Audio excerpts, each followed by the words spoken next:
고난 주간을 앞두고 제가 한 두 주 정도 전에 제 아내와 함께 한 조촐한 장례식에 참석한 적이 있습니다. 고인께서 돌아가신 분이시죠. 이분은 사모님이시자 권사님이시기도 하셨고요.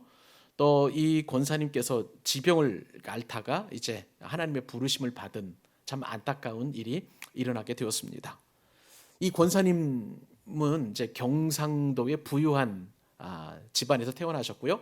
8남매 가운데 뭐 한 셋째 짤 정도로 이렇게 태어난 것인 것으로 제가 말씀을 들었습니다. 그런데요, 이 부모님이 얼마나 불심이 강한지 그 재력을 가지고 큰 절을 지어 가지고 뭐라고 그럴까, 이 봉헌이라고 하나요? 봉헌했다고 합니다. 그런데 그 가정 가운데 유일하게 이 권사님만 어렸을 때부터 예수님을 믿게 되었고, 그 신앙을 지키기 위해서 이제 가난한 전도사님과 결혼하게 되었습니다. 여러분, 이 불심이 강한 그 가정 가운데에 예수님에 대한 신앙을 지키는 것이 쉽지 않을 것이고요. 또 이 결혼도 또 예수 믿는 더군다나 전도사님, 목회자가 될 분하고 결혼을 했으니 그 가정에서 이 결혼을 환영하고 축하할 리 만무했을 것입니다. 그냥 가난하게 그 모습 그대로 그냥 결혼해서 살게 되었는데, 이 남편 전도사님은 학자셨어요. 그러다 보니까 생활하는 것에 대한 별로 신경을 쓰지 못하니까 늘 이 사모님과 그리고 삼남매 자녀들을 두었는데, 이 가족들을 부양하기 위해서 사모님은 늘 끊임없이 고민해야만 했답니다. 심지어는요, 먹을 끼니가 없어가지고 채소들을 떼어다가 아파트 상가에서 판매하는 노점상을 하기까지 그렇게 해서 남편과 그리고 삼남매를 이렇게 부양했습니다. 그런데 이 남편 목사님마저도 젊으셨을 때에 돌아가시게 되었고요. 이 권사님께 사모님께서는 이 삼남매 자녀들을 정말 힘겹게 키워내셨습니다. 그리고 이 권사님께서는 이제 사모님께서는 이제 사모님이라는 그 직책을 내려놓고 이제 다른 교회에 가셔서 이제 봉사를 하게 되었는데, 뭐 찬양대도 하시고 여러 가지 봉사를 다 하면서 어렵게 삶을 살아가시면서 그 교회 권사 직분까지 받으셨습니다. 그런데 참 놀라운 것은 이 삼남매, 그러니까 두 이남 일녀인데요, 두 남자, 그러니까 아드님들을 목사님으로 키워내셨어요. 그리고 이 두 목사님께서는 지금 개척을 하셔서 이제 목회를 하고 계십니다. 자, 그런데 제가 아내와 함께 이 장례식에 참여를 하게 되었는데, 어쩐 일인지 이 장례식이 너무나 초라한 거예요.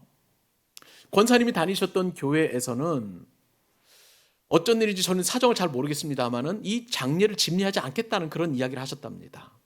좀 의아하더라고요. 있을 수 없는 일이라고 좀 생각이 되었는데, 그러다 보니까 이제 목사님과 교제하는 다른 이제 목사님들이 서로 돌아가면서 집례를 하게 되었는데, 저 역시도 그 사정을 듣고 너무 안타까워가지고 이제 위로를 하러 갔다가 이제 그 다음 날 학원 예배까지 섬기게 되었습니다. 근데 제가 아내와 함께 간 날, 그날은 어떤 곳이었냐면 의정부의 한 조그만 병원에서 이렇게 이제 장지를 마련하게 되었는데, 요즘 저도 깜짝 놀랐습니다. 그 사정을 몰랐는데 이 코로나로 말미암아서 이 장례식장 구하는 것이 하늘의 별 따기였답니다. 그래서 서울, 경기, 인천에 있는 다 장례식장을 알아보면서 이 경기도에 있는 작은 병원의 장례식장을 정말 극적으로 마련하게 되어서 빈소를 마련하게 되었고요. 그리고 제가 아내와 함께 갔었을 때 거기는 보니까 한 서너 명 정도, 유족들 빼놓고는 그 정도밖에 조문객들이 없었어요. 그리고 난 이후에 또 이야기를 들으면 더 기가 막혔습니다.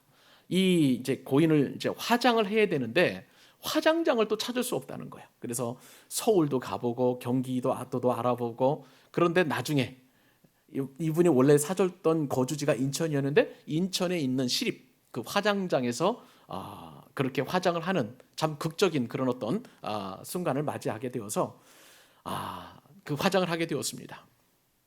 제게 보기에는요, 너무 조촐하고 초라한 그런 장례식장이었는데 목사님들은 오히려 그것을 감사하더라고요.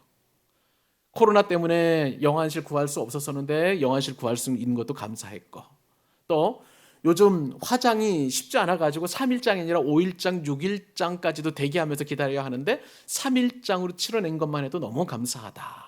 그렇게 말씀을 하셨습니다. 이 목사님들에게는 장례식이 초라한 것, 그것은 별로 관심이 없었던 그런 것으로 이야기하고요. 오히려 감사하는 목사님들의 고백을 듣게 되었습니다. 여러분, 사람은 누구에게나 죽음은 존엄하지요. 그렇기 때문에 죽음을 맞이하면 처음이자 마지막으로 장례식을 준비합니다.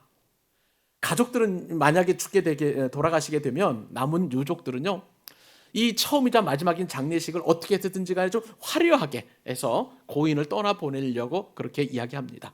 심지어 하물며 부모님이 돌아가셨다면 자식된 입장에서 보면 정말 정성스럽게 장례를 준비하려고 하는 그런 모습을 보일 것입니다. 그래서 일반적으로 장례식은 굉장히 시끌벅적하지요. 게다가 요즘 장례식은요, 일반적으로 추모하는 그런 자리라기보다는 집안의 사회적인 관계를 드러내는, 과시하는 그런 용도로 그렇게 사용되고 있는 것을 보게 돼요.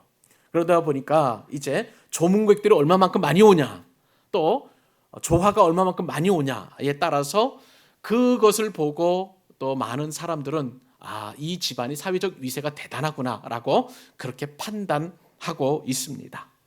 그런데 지난주에 제가 참석했던 장례식은요, 너무 조촐하고 너무 초라해 있었다는 것이죠. 근데 여러분, 성경에 보니까요, 이것보다 더 조촐하고 더 초라한 장례식이 성경에 기록되어 있습니다. 그분은요, 어떻게 돌아가셨냐면 호상이 아니에요. 나무에 달린 자마다 다 저주받았다라고 했는데 하나님께 저주받아 죽은 그런 분이셨습니다. 어디 그뿐입니까? 돌아가신 그분 곁에는요, 유족들도 함께 있을 수 없었어요. 그저 그냥 멀리서 몇 명의 여인들만 지켜볼 뿐이었고, 오히려 그 돌아가신 그분 주위에서는 조롱하고 비난하는 사람들만 가득했었습니다.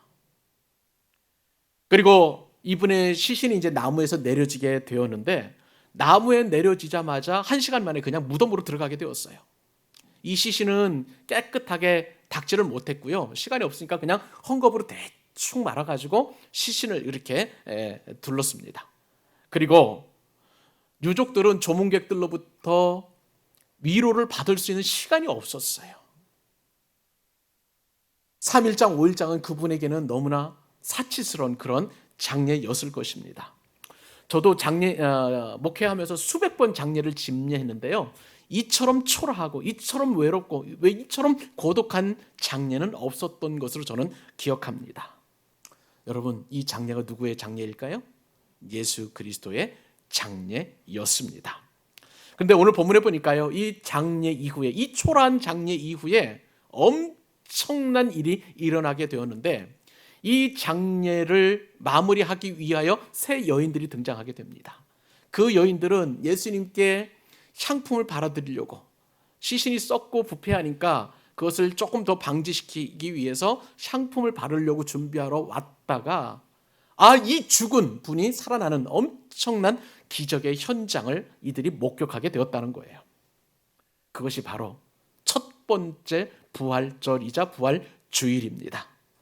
여러분, 이 여인들은 도대체 어떻게 해서 이 부활의 영광을 경험하게 되었을까요? 그들이 특별한 점이 있었을까요?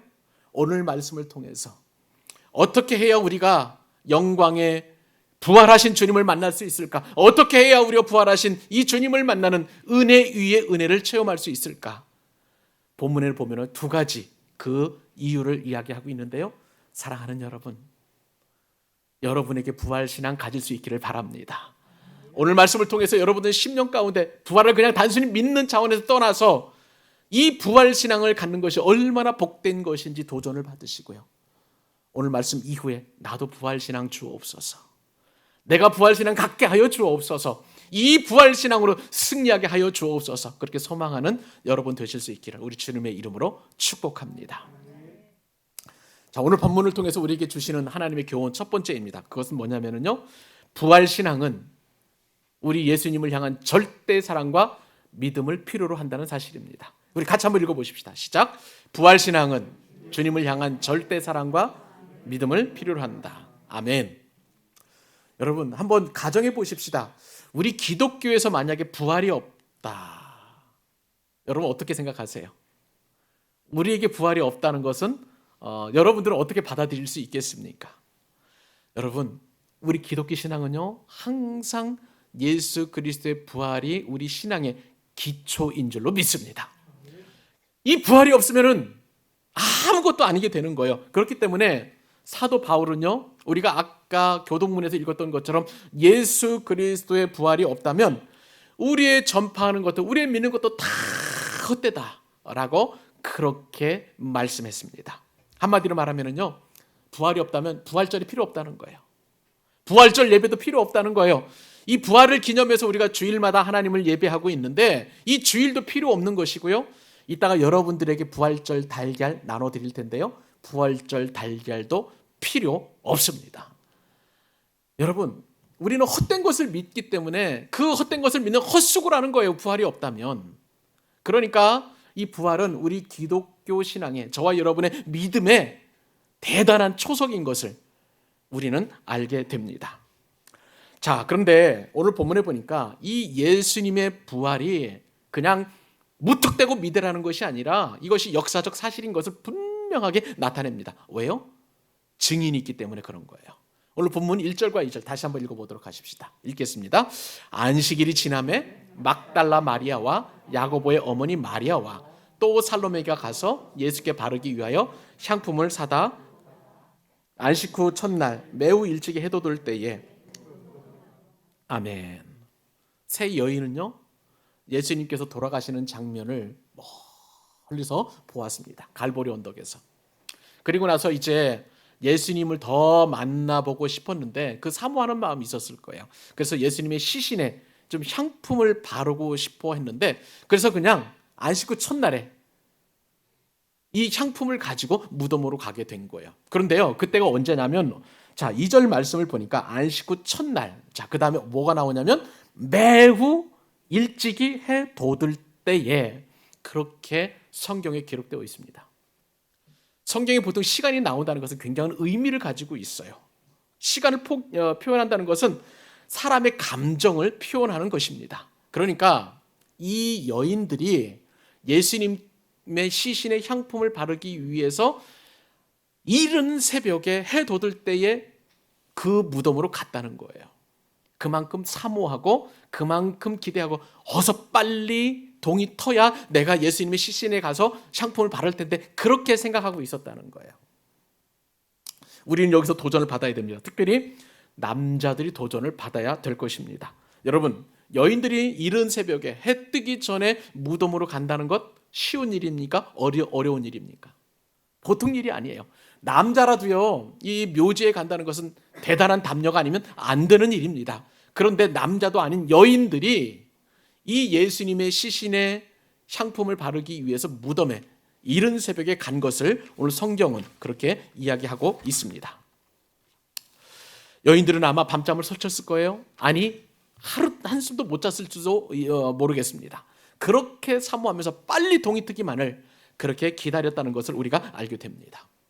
그 세 여인들이 누구입니까? 막달라 마리아, 그리고 작은 야고보의 어머니 마리아, 그리고 살로메였던 것입니다. 여러분 막달라 마리아는 어떤 여인이었습니까? 성경에 보면은요 7 귀신이 들렸던 여인이에요. 여러분 귀신 한번 들려보셨어요? 저는 예전에 사역하면서 귀신 들린 사람을 보게 되었는데 난폭하기가 이루 말할 수 없습니다. 그리고요 눈이 이렇게 뒤집어지고 굉장히 사납고 그리고 이루 말할 수 없는 말을 하는 그런 분을 보게 되었어요. 그래서 그분을 놓고 막 저희 교우들하고 제가 섬기던 교회 교우들하고 제가 막 손을 얹고 기도했고 그다음에 축사 이제 마귀를 물리치도록 귀신을 물리치도록 제가 기도했던 그런 사역 경험이 있습니다. 한 귀신도 아니고 7 귀신이 들렸으니 그의 삶이 얼마나 비참했을까요? 그런데 예수님께서 이 막달라 마리아의 귀신들을 다 쫓아내 주시고 막달라 마리아의 평강을 주신 엄청난 기적이 막달라 마리아에게 일어났던 것이죠. 이 여인이었습니다.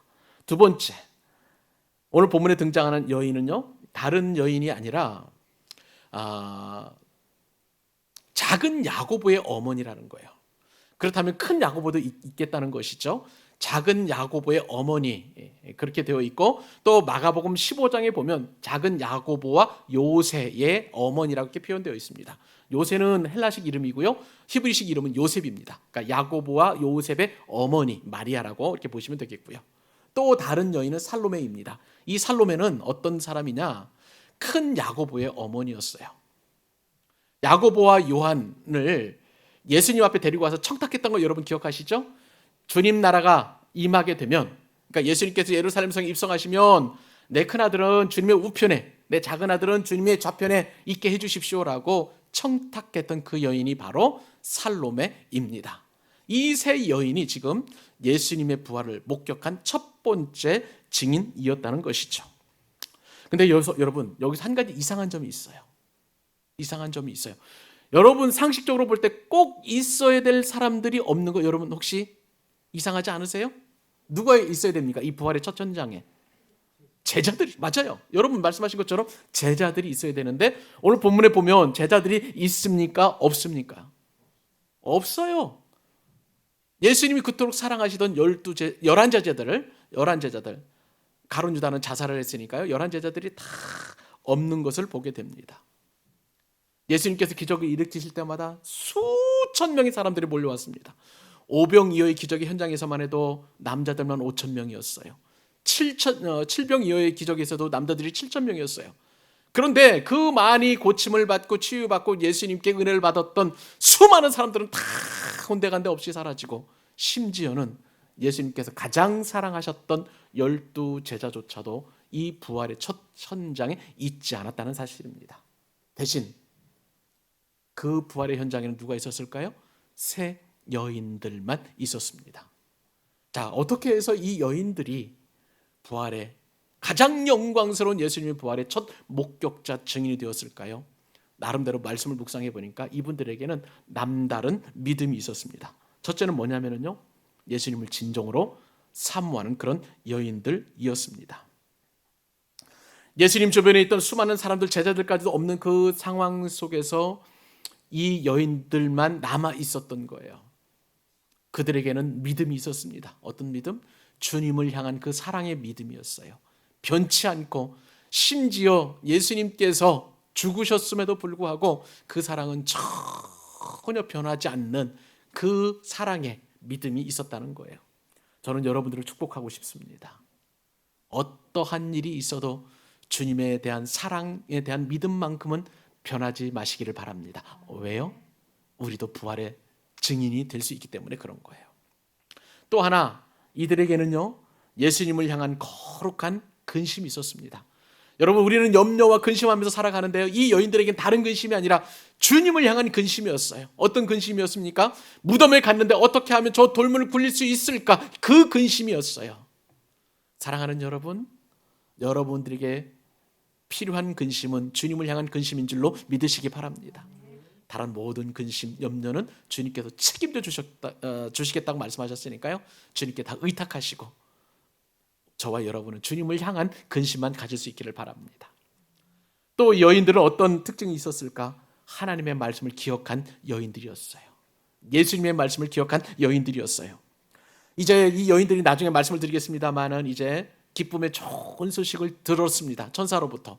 그리고 나서 이제 그 소식을 믿을 수가 없었던 거예요. 그때 천사들이 누가복음에 어떻게 이야기하냐면, 갈릴리에 계실 때 너희에게 어떻게 말씀하셨는지 기억하라, 그렇게 이야기했습니다.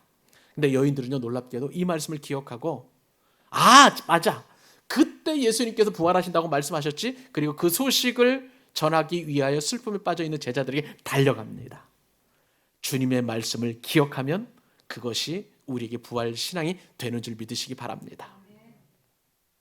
여러분, 이렇게 그들에게는 주님을 향한 거룩한 근심도 있었고요, 그 다음에 주님을 향한 사모함, 변치 않은 사모함도 있었었고요, 또 그 다음에 주님의 말씀을 기억했지만, 여러분 잘 아시는 것처럼 그때 당시의 여인들은 그 인권이라는 것이 땅에 떨어져 있었어요.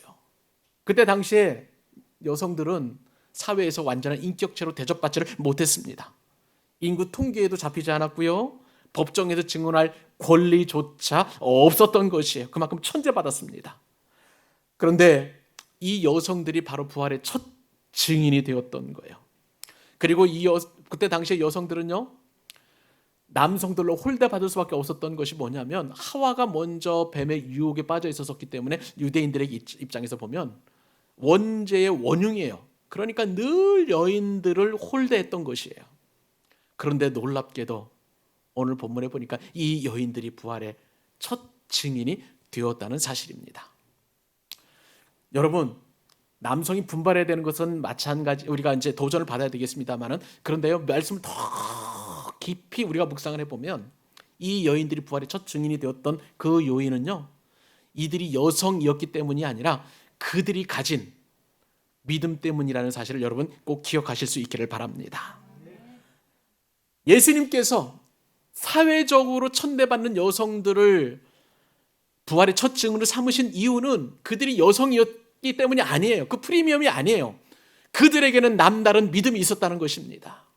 그러므로 우리가 예수님의 부활신앙을 갖기 위해서는 우리는 믿음이 필요하다는 사실을 여러분 꼭 기억하실 수 있기를 바랍니다.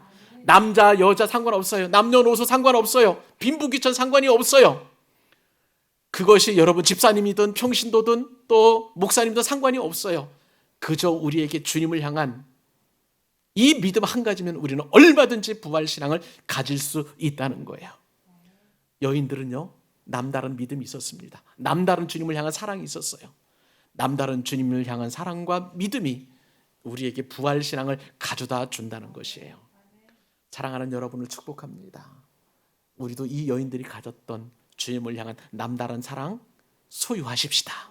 이 여인들이 가졌던 남다른 믿음 같이 우리 가져보십시다. 그것이 바로 진정한 부활신앙인 거예요. 이 부활신앙을 통해서 주님을 기쁘시게 하는, 그리고 부활을 직접 체험하는 저와 여러분 되실 수 있기를 우리 주님의 이름으로 축복합니다. 한 가지 더 교훈 말씀을 드리죠. 부활신앙 어떻게 가질 수 있을까? 두 번째 교훈은요, 이제는 부활신앙, 그것은 단순한 믿음을 넘어서야 되는 거예요. 주님을 만나고 주님을 체험하는 것이 바로 진정한 부활신앙입니다. 같이 한번 읽어보십시다. 시작.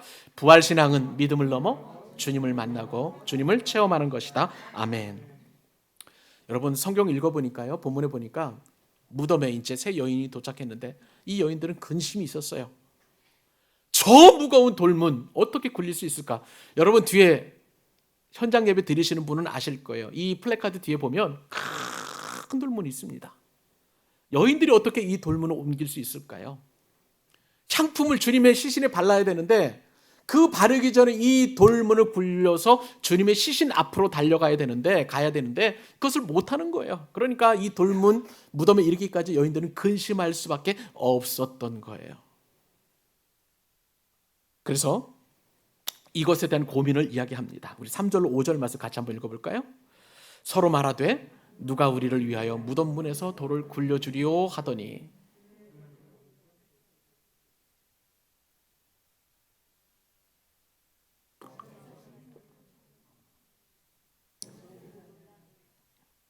여인들이 무덤에 도착을 했습니다. 그랬더니 어떤 일이 벌어졌습니까? 이처럼 무덤을 막고 있었던 엄청난 돌이 굴려져 있었습니다. 여인들은 분명히 보았어요. 아리마대 요셉이 자기가 죽을 그 무덤, 묻힐 그 무덤을 한 번도 사용하지 않은 그 무덤을 예수님께 기꺼이 내어드리고 장정들이 힘을 합해가지고 그 앞에 있는 돌문을 이게 막아놓았다는 것을 여인들은 알고 있었습니다. 짐승들이 예수님의 시신을 회할까봐, 혹은 도둑들이 그 예수님의 시신을 가지고 도망칠까봐 그 돌문을 닫고, 그리고 심지어는 로마 병정들이 그 돌문을 지키도록 하는 그런 상황을 여인들은 목격을 한 거예요. 그런데 아침에 딱 와보니까 이 돌문이 이미 열려져 있었다. 문법을 보니까, 헬라어 문법을 보니까 과거형이었었고요, 수동태형, 능동태로 쓰여져 있어요. 이미 굴려져서 완벽하게 열려져 있는 그것을 성경은 표현하고 있는 것을 보게 됩니다. 그런데 이 문을 이렇게 굴렸을 때에 제 마태복음에 보니까 더 아주 세밀하게 이렇게 묘사되어 있는데요. 마태복음 28장 2절에 보니까 이렇게 기록되어 있습니다. 예전에 우리가 상고했던 말씀이죠. 큰 지진이 나며 주의 천사가 하늘로부터 내려와 돌을 굴려내고 그 위에 앉았는데, 마치 어린아이가 공깃돌 돌리듯이요, 천사들이 이 무겁고 큰 돌문을 굴렸다는 거예요. 그리고 그 돌문이 멀리 떨어져서 천사들이 그 위에 앉아 있는 것을 여인들이 보게 된 것입니다. 자, 그래서 여인들은 무덤 안으로 들어갈 수 있었었는데요. 근데 그 무덤에 들어가 보니까 또 다른 천사가 있는 거예요. 청년으로 성경에 표현되어 있는데, 한 젊은 청년 모습을 한 천사가 예수님이 누우셨던 곳에 오른편에서 이 여인들을 맞으면서 이야기를 하는 것입니다. 자세한 말을 듣게 되는데, 그 말씀이 바로 오늘 본문 6절로 8절입니다. 제가 읽어드릴게요. 청년이 이르되 놀라지 말라. 너희가 십자가에 못 박히신 나사렛 예수를 찾는구나. 그가 살아나셨고 여기 계시지 아니하니라. 보라, 그를 두었던 곳이니라. 가서 그의 제자들과 베드로에게 이르기를 예수께서 너희보다 먼저 갈릴리로 가시나니 전에 너희에게 말씀하신 대로 너희가 거기서 배우리라 하라 하는지라. 여자들이 몹시 놀라며 떨며 나와 무덤에서 도망하고 무서워하여 아무에게도 아무 말도 하지 못하더라. 아멘. 분명히 지금 천사가요, 이 여인들에게 얘기를 했어요. 예수님께서 부활하셨다. 그리고 제자들보다 먼저 갈릴리로 가셔서 제자들을 기다리실 것이다. 그렇게 말씀하셨어요. 자, 그러면 부활의 증거 확실하죠? 자, 우선은 예수님의 시신이 있습니까? 없습니까? 없어요. 왜요? 부활하셨기 때문에. 자, 그 다음에 천사가 그것을 사실을 이야기했습니다. 예수님이 부활하셨고 지금 계시지 않는다. 제자들보다 먼저서 갈릴리에 가실 것이다. 그 이야기를 들었어요. 그렇다면 나중에 다른 성경에 보면 여러분 아시겠지만 예수님의 몸을 쌌던 그 세마포 그대로 이렇게 감겨져 있는데 몸만 싹 빠져나와서 그대로 둘려져 있는 그 상태로 있었어요. 이것이 이제 부활의 증거들입니다. 자, 여러분들 같으면 이렇게 부활의 증거들이 확실하면 부활을 믿어야 되겠습니까? 안 믿어야 되겠습니까? 다시 한번 묻습니다. 이렇게 부활의 증거가 확실하면 부활을 믿어야 되겠습니까? 안 믿어야 되겠습니까? 근데 오늘 여인들 보세요. 부활을 믿었다는 표현이 있나요? 천사로부터 그 소식을 듣고 어떻게 그 여인들이 반응했냐면 몹시 놀라 떨며 나와 무덤에서 도망하여 무서워하여 아무에게도 아무 말도 하지 못하더라. 부활에 이러한 확실한 증거도 여인들이 부활에 대한 믿음을 갖기에는 증거가 되지 못했다는 거예요. 여러분, 저는 이 말씀을 묵상해 가면서 부활에 대한 믿음, 이게 심상치 않구나라는 생각을 갖게 되었습니다. 그러면서 다른 사람들도 부활에 대한 믿음을 가졌는지 한번 이리저리 성경을 참고해 보게 되었는데, 여러분, 이 여인들이 가서 이제 예수님이 부활하셨다는 소식을 제자들에게 전했습니다. 자, 제자들이 그 예수님이 부활하신 소식을 믿었을까요? 안 믿었을까요? 10절과 11절 말씀 보고 같이 한번 읽어보십시다. 우리 확인해 보십시다. 자, 오늘 본문 10절과 11절. 자, 시작. 마리아가 가서 예수와 함께 하던 사람들이 슬퍼하며 울고 있는 중에 이 일을 알림해 그들이 예수께서 살아나셨다는 것과 마리아에게 보이셨다는 것을 듣고도 믿었어요? 안 믿었어요? 제자들? 11제자들 안 믿었습니다. 더군다나 이 마리아는 막달라 마리아예요. 그러니까 다른 두 여인들은 그 현장에서 떠났어요. 이제 나중에 이 막달라 마리아 혼자 남았는데 슬퍼서 막 울고 있었을 때 청년이 이제 천사가 마리아에게 그 이야기를 한 거예요. 그런데 그 소식을 듣고 제자들이 갔는데 제자들 역시도 예수님의 부활 소식을 믿지 않았던 것을 보게 됩니다. 여러분, 누가복음 20장에 보면 엠마오로 가는 두 제자 여러분 기억하시죠? 엠마오로 가는 두 제자에게 예수님께서 나타나셨습니다. 그런데 그 제자들이 다른 사람들에게 가서 이 소식을 전했는데 부활하신 예수님을 그 소식을 듣고 믿었다는 얘기가 없어요. 얘기가 없습니다. 자, 그리고 여러분이 잘 아는 의심 많은 도마가 어떻게 했습니까? 주님의 못자국과 옆구리를 보고도 믿습니다라고 얘기를 하지 않아요. 처음에 도마 없는 자리에 예수님께서 오셨는데 다른 제자들은 다 목격을 했습니다. 그런데 그 도마가 하느냐, 그 자리에 없었던 도마가 하는 얘기가 내가 예수님의 옆구리에 손을 놓고 그 다음에 예수님께서 못 박히신 손을 만져보지 않는 이상 내가 믿을 수 없다라고 했는데 주님께서 찾아오셨어요. 그런데도 의심하는 도마는 예수님 믿는다는 표현이 아니라, 고백이 아니라 오 나의 주 나의 하나님으로 고백할 뿐이에요. 믿는 자는 표현이 없습니다. 사도 바울도요, 이제 다메섹 도성으로 예수 믿는 자들을 잡으러 이제 다메섹 도성으로 가다가 부활하신 주님을 만나죠. 그런데도 사도 바울은 부활을 믿습니다라고 얘기하잖아요. 그러니까 저는 이 말씀을 보면서 부활은 믿는 것인가, 그 생각을 하게 되었습니다. 이게 무슨 얘기냐면요, 우리가 이 부활을 믿는다는 것, 이것을 그냥 단순한 사실로 받아들이냐는 그런 질문인 거예요. 좀 심도한 질문입니다. 우리에게는요, 이 부활을 믿는 것 이상의 그 어떠한 것이 필요하다는 것을 우리가 알게 됩니다. 그것은 뭐냐면요, 부활하신 예수님을 만나는 거예요. 부활하신 예수님이 나와 함께 하신다는 사실을 우리는 늘 기억해야만 하는 것입니다. 사랑하는 여러분, 부활은요, 내가 믿든 안 믿든지 안에 예수님의 부활은 역사적인 사실임을 여러분 받아들이셔야 합니다. 나의 믿음이 없어도 예수님의 부활은 사실인 거예요. 그런데 그 역사적 사실 앞에서 많은 증인들은 그 사실을 보고도 믿지 않았습니다. 믿었다는 표현이 없어요.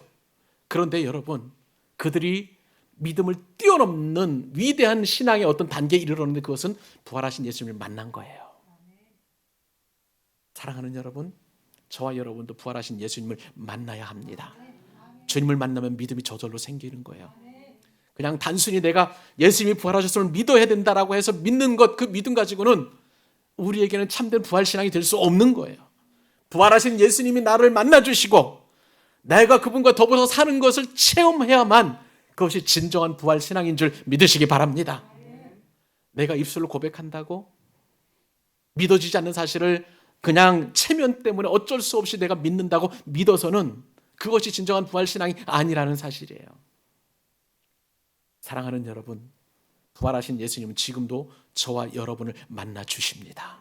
우리가 찬양할 때, 우리가 기도할 때, 우리가 예배할 때 주님은 이 거룩한 모임에 함께하여 주십니다. 주님께서 우리에게 찾아와 주셔서 말씀해 주실 때 그 말씀은 위로의 말씀이에요. 격려의 말씀입니다. 우리로 하여금 신앙생활 잘 할 수 있도록 붙잡아 주시는 생명의 말씀이신 줄로 믿습니다. 내가 절망에 빠져 있고 슬픔에 빠져 있고 고통에 빠져 있을 때에 그때도 주님께서는 우리에게 찾아오셔서 나를 만져주시고 만나주시고 나에게 격려해 주시고 먹을 것을 주시고 그리고 제자들처럼 평안을 선포해 주시는 그 분이 바로 부활하신 예수님이십니다. 그리고 그분은 실제로 살아 역사하시는 분이세요. 그렇기 때문에 중요한 것은 우리가 그분을 체험해야 하는 것입니다. 여러분, 우리가 신앙생활 하다 보면 예수님이 안 계실 때가 참 많아요. 어제도 김한주 집사님 가정을 신방하면서 누가복음 말씀을 드렸습니다. 그러면서 구하면 주실 것이고 찾으면 찾으라 말씀하시고 또 두드리면 열릴 것이라는 그 말씀을 하면서 물어보았어요. 실제적으로 주님께서 기도하는 대로 주십니까? 찾으면 찾는 대로 주님께서 주셨습니까? 문을 두드리면 열어주신다고 그랬는데 실제로 열어주셨습니까? 라고 했더니 두 분 다 똑같이 고개를 가로젓더라고요. 여러분 어떻습니까? 실제로 그렇죠? 주님이 안 계시는 것만 같은 의심의 상황들이 얼마나 많은지 몰라요. 특히 내가 시험에 들어있고 고난에 빠져있고 고통에 있었을 때에 하나님은 계시지 않은 것처럼 여겨질 때가 많이 있습니다. 그러나 여러분, 분명한 것은 제자들도 자신이 섬겼던 스승이신 예수님께서 돌아가셨을 때 슬픔과 눈물과 고통 가운데 있었을 때에, 그리고 이 여인들처럼 절대 절망 가운데 근심하고 있었을 때에 분명하게 예수님께서 부활하셔서 그 부활하신 증거를 말씀해 주시고 또한 믿도록 유도해 주셨어요. 이것이 바로 참된 부활 신앙입니다. 여러분, 이번 한 주간 이제 부활하신 예수님과 더불어 사실 거예요. 여러분들 가운데 고통하십니까? 슬픔이 있으신가요? 마음의 어려움이 있으신가요? 삶의 곤고함이 있나요? 내가 원하는 것들이 다 안 되나요? 그럴 때일수록 부활하신 예수님이 찾아오신다는 사실을 꼭 기억하실 수 있기를 바랍니다. 그분과 더불어서 함께 하시고 부활하신 주님께서 주시는 큰 능력을 덧입어서 여러분 용기와 힘을 가지시고 이번 주에도 승리하기를 우리 주님의 이름으로 축원합니다. 주님의 이름으로 축원합니다. 기도하십시다.